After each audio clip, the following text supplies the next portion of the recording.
तुम्ही भरपूर सारे व्हिडिओ बघितले असतील किंवा किल्ला सुद्धा बघितला असेल किंवा त्याची माहिती पण तुम्हाला असेल. पण आपल्या नजरेतून कसा आहे किल्ला संपूर्ण बघायला मिळणार आजच्या व्हिडिओमध्ये.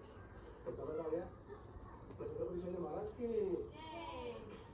जय भवानी, जय भवानी, जय शिवाजी. तिकीट करायला 3 वाजतापासून आपल्याला हाफ तिकीट लागतं. आम्ही तिकीट काढले 3 वाजतापासून 10 वर्षाच्या पुढचे मुलाचे हाफ तिकीट म्हणजे पब्लिकचे 100 रुपये आपले 50-50च्या हिशोबाने पूर्वी तिकीट असते हाफ तिकीट आणि फुल 100 रुपये आपले. असे एकूण आमच्या चौघांचे एकूण 300 रुपये लागले. 300 रुपये तुम्हाला हे लिडामध्ये सोडतात. 1 तास आपल्याला प्रवास करण्यासाठी या तिकीटचा त्याच्या आतमध्ये प्रवास करायचा हे होती आणि 1.5 तास